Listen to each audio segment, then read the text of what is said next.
basically different. We have slow red, fast white, slow oxidative. What's going on there?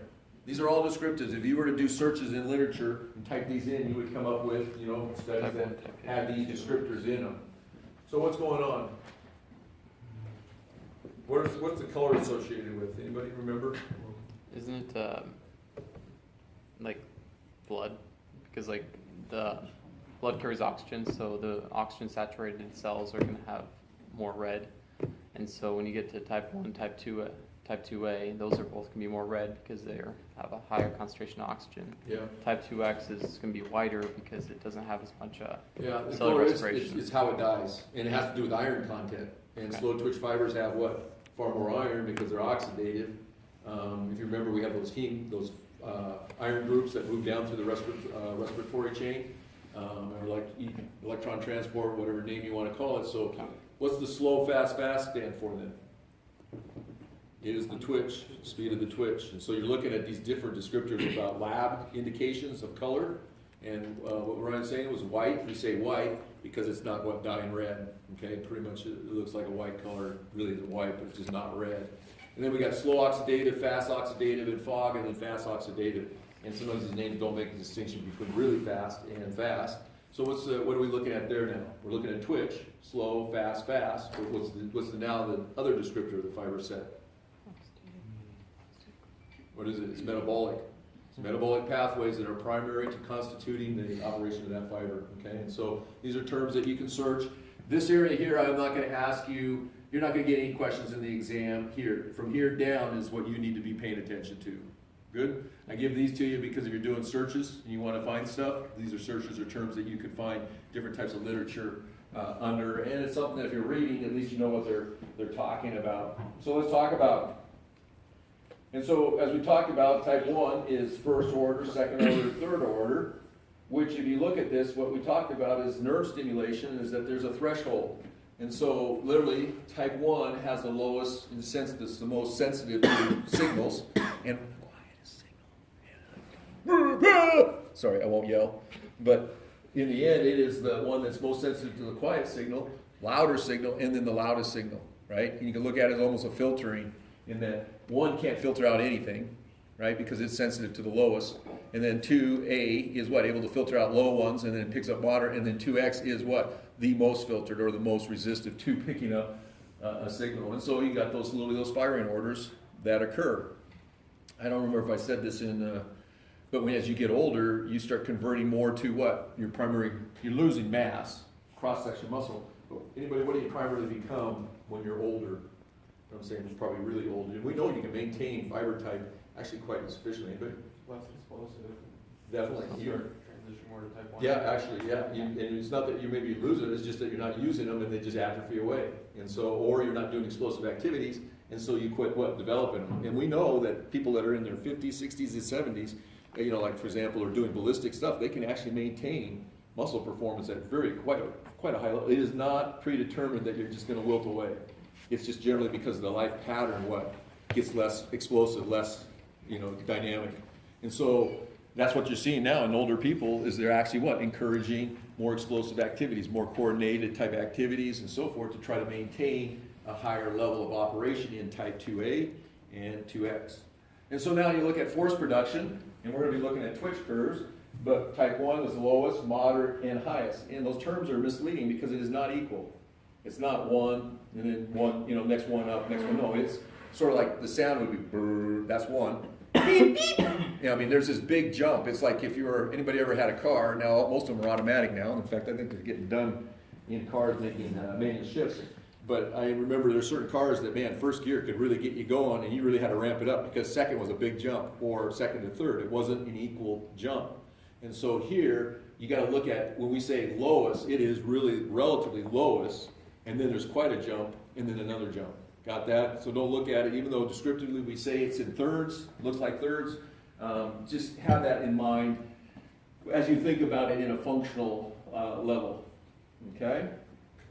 Force production, we talked about, but nerve impulse, which is interesting, is that if you took slow twitch and type 2X or A, and you hit them at the same time, so remember we said that basically type 1, 2A, and 2X all hear the same they'll hear the same signal, right? Well, when they hear it at the same time, one is maybe not even getting ready to respond, and 2x is already, something's happening because the impulse moves at a much, much faster rate. So not only is it more forceful in being able to develop contractions, but it actually can move that impulse down much, much faster. And it has some bearing on reflex time and reaction time. You know, if you look at people that are in combat type situations or martial arts, they probably have a genetic predisposition towards certain types of fast twitch fibers in the right places that allow them to do very, very fast things. You watch some of the martial artists that are either on TV and are in competitions, the speed in which they can reciprocate, meaning, cycles back and forth, it's just mind-numbing, right? And that is a combination of reaction time and motor control function practice. And so, just again, realize that slow twitch is slower, it's slow for more reasons than just being slow in contractile properties. It's actually neurological as well. Tension rate, you'll see a graph on this. Fatigability. Fatigability is what? Getting fatigued. And so you can see fatigability, type 1s are lowest, then we go to highest. But if I said endurance capacity, how would that read?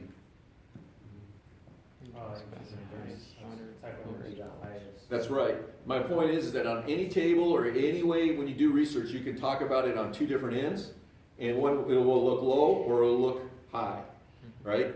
I decrease my time in the 100. But if I said I'm looking at velocity, what have I done? Increase my velocity.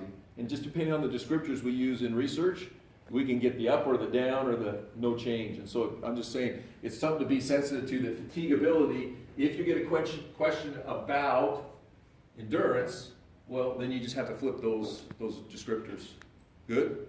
Tension rate, any rate is something changed over time. And we'll talk about basically a magnitude, like a scalar, something that has no time bearing, it just has a volume or a magnitude. And then when we talk about rates, it's something that's changing over time. Okay, and so that becomes an important concept for us here. Motor unit size, one of you, it was either the morning or the afternoon, asked me about motor unit sizes.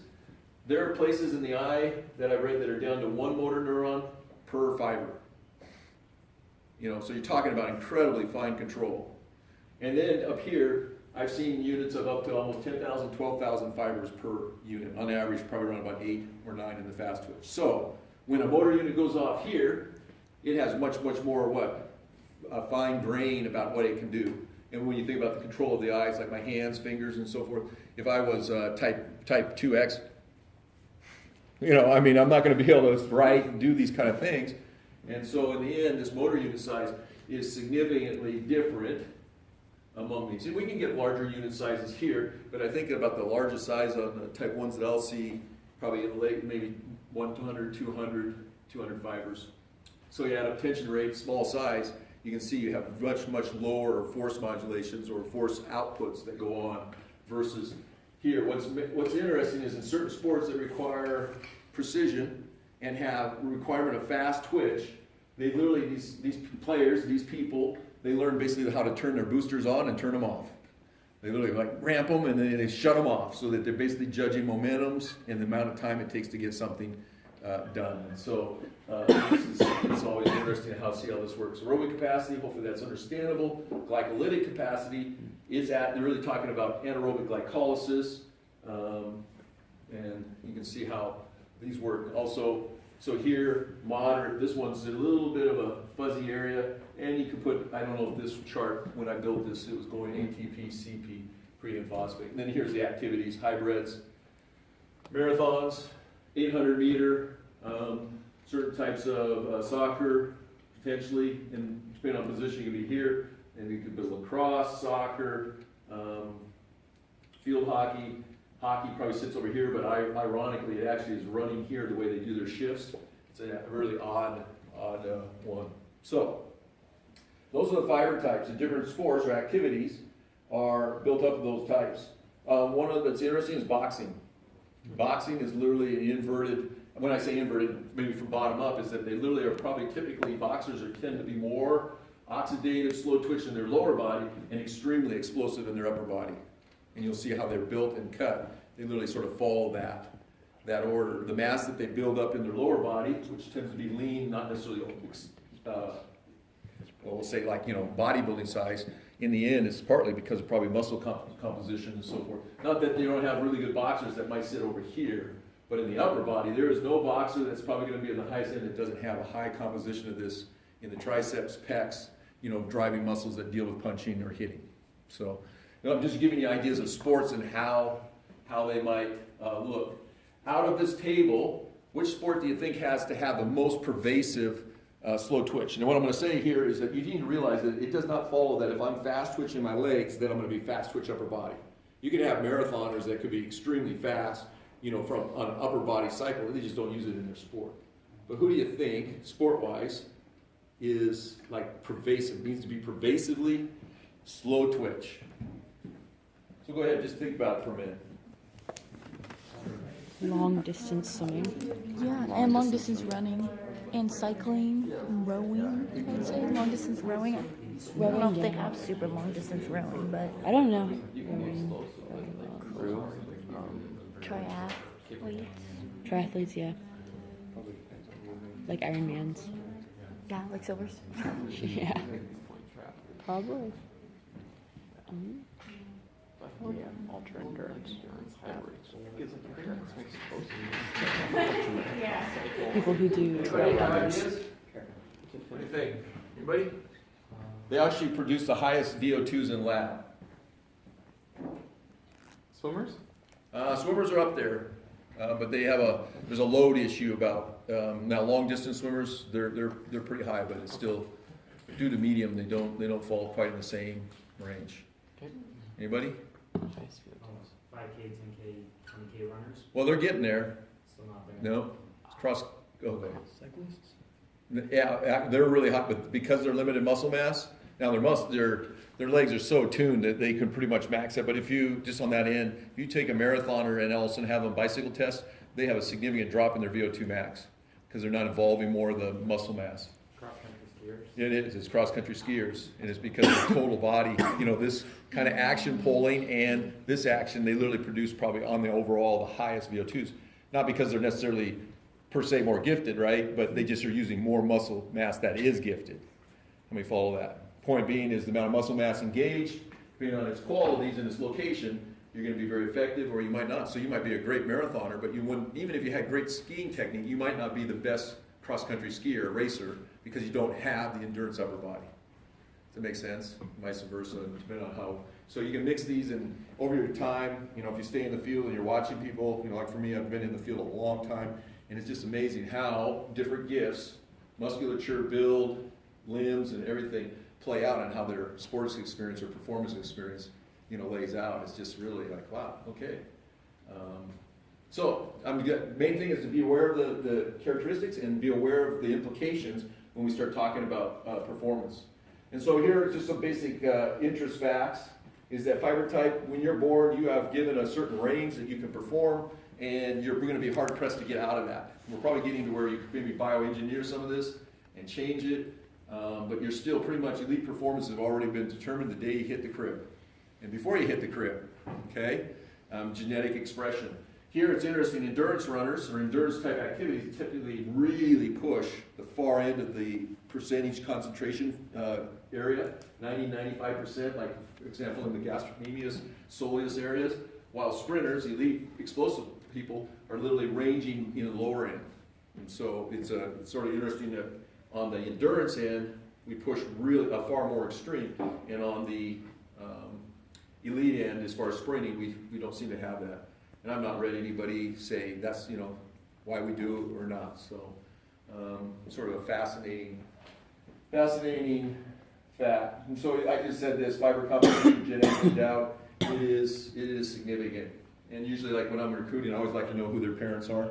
When I was recruiting, I was like, hey, what's your parents? I like to look at them. Sometimes you look at them and you go, I don't see anything there. But then you start asking them questions, or you find out about it, and you're like, oh man, they can do stuff. They just don't look at it now, but 20 years ago. So genes do carry over. Genetic expression does carry over.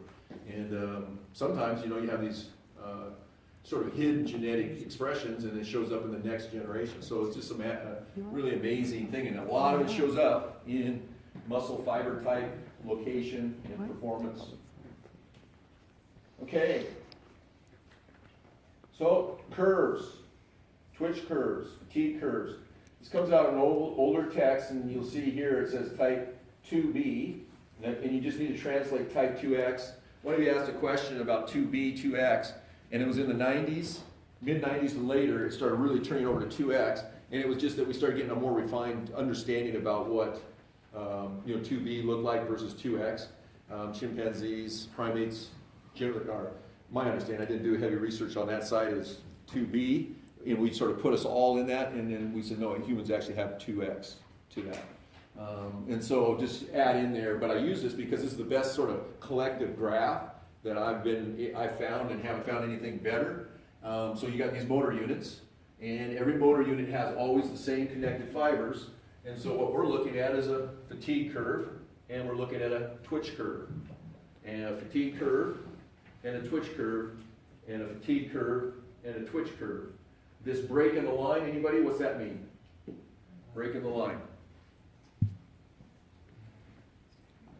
So if you look at it, it's what? 2, 4, 6, and you look at these units, they're all ratio, they're all what? They're in proportion. But when you get the break line, it means that that time has now been violated, and they're just showing it out that illustratively, this is what's happening at that latter part of the time cycle, because they don't have long enough paper to keep doing those increments. Makes sense? And so that's what that break line is saying. And you can see here, these are demarcations of the lines. Now these are, sort of just lining up, but you can see they're just saying this is where, this isn't that they're having a higher contraction, it's just showing the break at that point. Okay? Then you look here, twitch curves. Twitch is literally if we put a fiber on a mechanism and we have a load and we hit it, we can measure the load, and that's the time. So you'll see about 200 milliseconds for a fiber, a motor unit, to basically generate tension and then lose tension. In humans, actual in-human functions, sometimes it can take up to a full second for slow twitch fibers to generate maximum force, and that's under non-movement conditions. Okay? And that becomes really important thought. And then you can see here, we're down to half of the time, and we're basically what? Twice the units. And so now your rate is going 4 times. So everything that we look at under here has to do with like a volume of work or a volume of force. And then when we look at the slope, this line, we're talking about how fast it can occur. How many understand that concept? Okay? And so as you look at these, they have visually, they're distinctly different, and in reality, they're distinctly different in terms of how they play out. So, what are some benefits in this type of curve in human movement? Benefits here and benefits here, and look at the two. So just take a minute, just sort of talk about it. So sort of look at the, when I say sort of, look at the fatigue curve, look at the twitch curve, and say, yeah, this is what this could do. And because we have them in us, they are very beneficial. And try to get beyond just the idea of an event, just doing a sporting event. You can tell me some sporting events, great, but what else in just normal experience, why would these be important or useful? So go ahead and just talk about it for just a little bit. Well, type Left to right, like you're walking, right? slow twitch will Give you a longer duration You're of just walking exercise. along, no problem. There are some aspects And a bear pops out of the bush. So, That's your reaction? well, I Right mean, now, yes. I mean, yeah, Right now, I'd probably just be like, 2A and 2X are to kind of like get you up and going. And he's gonna do something similar, I bet. depending on how. Attack, or like you're falling. You're falling, and you're use type 2X to like steady yourself. Yep, I agree. Yeah, type 1 has more blood vessels or not blood vessels, but a lot more hemoglobin and all that stuff, myoglobin. So then it can last longer against fatigue. does need more mass to like fire. You can live in that type 1. We like live when we go around about our days usually. Yeah. Type 1.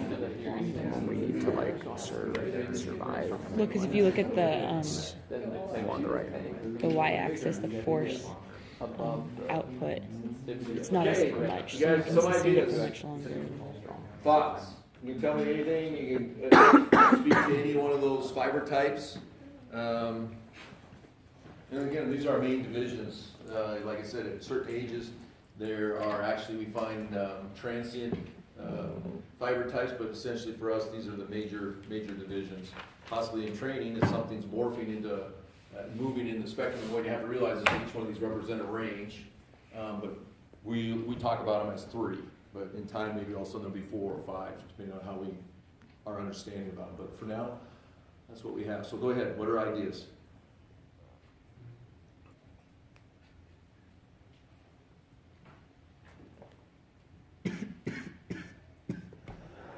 Nobody has ideas. I heard you guys are pretty good.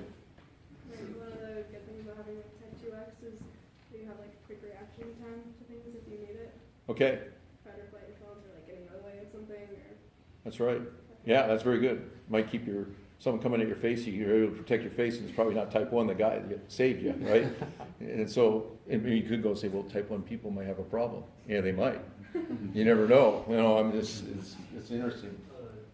Since type 1 has a very long fatigue curve, that allows you to do like long-term like projects, for example, like if it's like a construction project, then you're not gonna, you can put a lot of time into it because your muscles won't fatigue from like Okay. seconds of work. Yeah, and in certain construction, you're putting out a huge amount of force, but you make sure you don't do it very often, right? Then you just go back and you come back. But yeah, that it gets down to you can do repetitive tasks over and over. So let me ask this, out of type 1, 2A, and 2X, which one's going to see the greatest performance decrease with repetition? So listen carefully, out of 1, 2A, 2X, which one's going to see the greatest deterioration in performance? 2X. Type 2X. So this hump, this curve is staying consistent repetitively. How many follow that? This is a healthy curve. It hasn't been hit. But what you're seeing here is that you absolutely get down to almost nothing in a very, very short period of time. And so I'm just, these are things just to think about in terms of what maintains its integrity over repetitious function, and then which ones will decrease at a much, much faster rate. And so how's that look? It's sort of back to maybe the construction thing or a sports performance that, depending on how I have a composition in the muscles that count, you're going to hear me say this over and over. I do in a certain activity, there are certain muscles that matter and certain muscles that probably don't matter the same, is that I will be able to maintain a certain pattern more consistently over a longer period, depending on how I'm constituted with muscle fiber, and or if I can get sufficient rest. So there's always this interplay going on. Okay, that's great. That's very good. What else? Other ideas? We mentioned that also along with like Julia's idea of it's quicker and stuff. The fact that it's with a bigger muscle group too. Like, let's say you're in the middle of the road or something, a car's coming, it's a bigger muscle group to get you out of the way versus like a small muscle group that's switching fast. Okay. So it's got power with the speed time. Yep. to help you. Yeah, and you have to be careful about how you think about muscle group, because these are fiber motor units, right? So every muscle has every one of these units. And so you can have bigger muscles and smaller muscles. And so you got to be careful about how you think about that. But what you are saying is that you are able to respond quicker neurologically, reflex time, and movement. Okay, and so that's good. So we want to make sure we keep, sometimes even for me, you got to keep saying, okay, we're talking about motor units here, we're talking about fibers here, and so you just got to make sure you keep that in order. Other ideas? Well, let me ask this, if I had to, go ahead. The type 1 fibers being slower fatigue and smaller in magnitude in the twitch, things like sitting up, standing up, you're able to do for a long period of time. Yep, yeah, and actually, look, they got postural muscles up there, right? Tonic. And then I don't know if you guys, these are older terms, but phasic muscles are movement muscles. And tonic are more postural. Now that we use tonic muscles that help us move, right? But it's exactly right. Postural actions. You guys sit there, at each class for an extended period of time, and you work around a little bit, but something's holding your head up. Well, sorry, I have fast twitch in my neck. I can't. I joke around about that, but if you had fast twitch in the wrong place, we'll all go, you're pretty odd. Something's wrong. What about like a reclining resting position, like laying on a bed? Yep. Are they still firing? Yeah, well, you always have some kind of rigor, tension in there. But yeah, no, then you're starting to be able to completely, more relax. How many of you have ever gone to bed, you lay down horizontally, and go, oh yeah. Well, I'm telling you, it gets even better as you get older. It's like, oh yeah, that really feels good. I remember thinking how neat that was when I was younger, but now it is like off the chart. I'm like heading for the bed, looking, say, I got to rest. So, in the end, yes, you do get more relaxed because you're not producing energy. Did I tell you guys I stay awake in a lot of my surgeries that I've had? And I've had spinals. Yeah, so I've had ACLs wide awake. When I had my knee replaced, they said, no, we're not going to let you stay awake. That's a little too gruesome. I said, okay, fine, I won't argue with that. But the reason it was is that the anesthesia was so hard on me, whatever my physiology was, it was like, and it's gotten much better. I'm here to tell you, I can really rate the anesthesia over the years, is that it is amazing stuff now. But in the past, it was a nightmare for me, so I'd rather would take a spinal. And then they would want to dope you up to the point you couldn't remember anything. And I said, no, I'm from this area. I want to hear what's going on, right? And so you bang, bang, and doing all their stuff. But in the end, my point is that I finally had the chance to experience complete plasticity. My legs are flopping around, and I'm like, wow, I never knew I could be this relaxed. They're taking my legs, like doing the splits. I'm like, how in the world is that possible? And so in the end, you are always under some kind of tension. That's my main point. And unless you get some kind of, you're anesthetized, or for example in paralysis, you really don't know what it's like to be completely relaxed.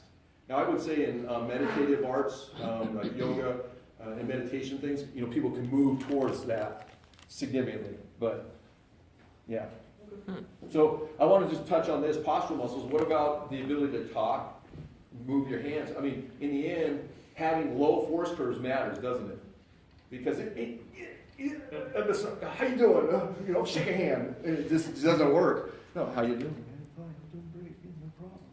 That's all slow twitch, and it's because of that force curve I can do that stuff posturally, ongoingly, and very, very expressively, in terms of that. Now all of a sudden I start working to what? Survive, get out of the way, and keep getting out of the way. These become much, much more, useful. Generally, overall, you are living in the type 1 fiber area as much as you can, and these become survival, sport, or some kind of engagement that you decide to do. Now at the micro level, like for example, all of a sudden I slip or I'm jarring, then these are kicking in as well, because they're much faster, they're able to stabilize, and so forth, okay? So they're all playing a part in different places, but they also are very, very, at different points, more important one set versus another, depending on what you're at. It'd be interesting, I have not seen research on it, but and it would be unethical to do this, unless we could get their permission to hurt them, but you could take slow twitch composition people in certain parts, expose them to certain environments, and I would say hypothetically they probably should be getting hurt more often, because they musculature-wise don't respond at the same degree as fast. So it's things to think about, and I think you'll see this in certain sport. Get certain people that are able to play sport up to a certain point, but they may be taking certain types of injuries just because of how the system lays out. Okay, so let's talk. We're going to shift gears, so you keep that in mind. In fact, what I'll do, let me do this. I'll pull this up into a new tab and keep it over here just for, if it's going to let me do it.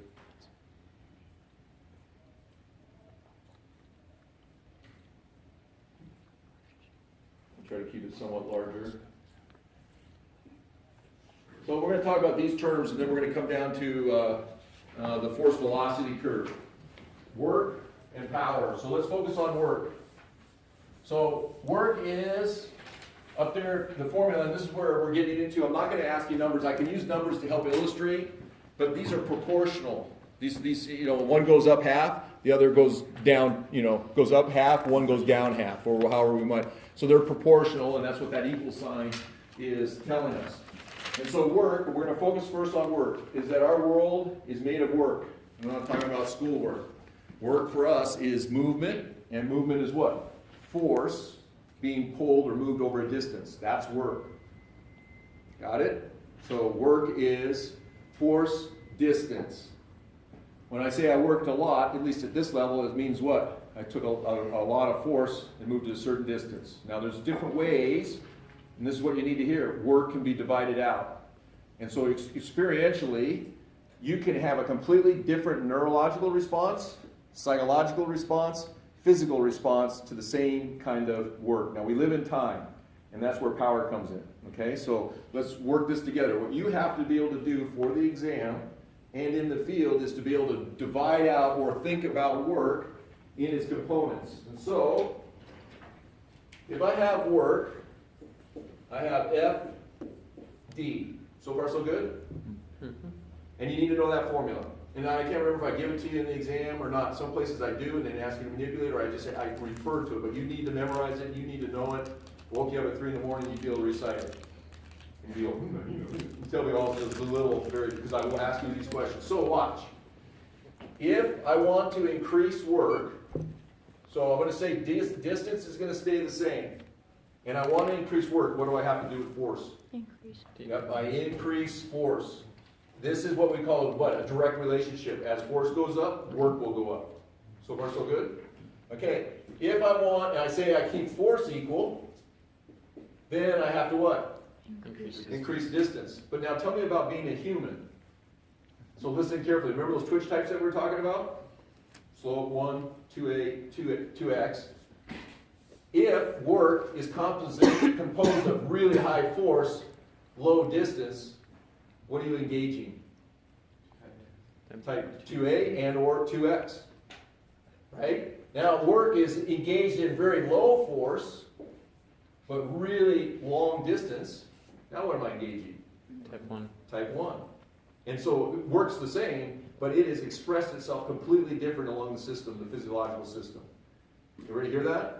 And what's important is when you move into training people, you have to be really clear about how work is really broke out. Is it high forces, lower distances, or higher forces and higher distances? All those things. There's infinite variations in how that plays out.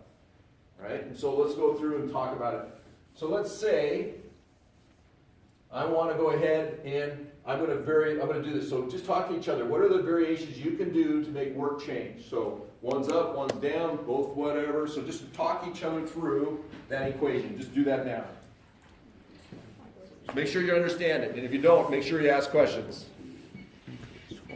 Decrease distance. Force increase distance will make. You guys see that blue pen? You can see that's sufficient. Seems a little bit light, but Yeah. Increase distance, decrease force. Force stays the same.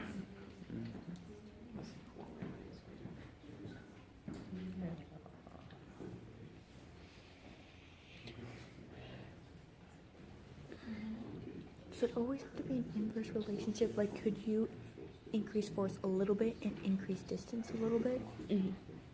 Yeah, and then Decrease, like, imagine you have like numbers there. Like if the number gets bigger, like if force and distance were numbers, and you're multiplying them together, like. Well, I didn't know if you increase force, you have to decrease distance because you wouldn't be able to last as long, kind of thing. Or if you could increase. okay, so force just by keep a us little bit. moving. I could what? Increase force and distance. Yep. Increases work. I could increase force 4 times and I could drop distance by 2. And in the end, I'm still going to get an increase. How many follow that? It's just multiple.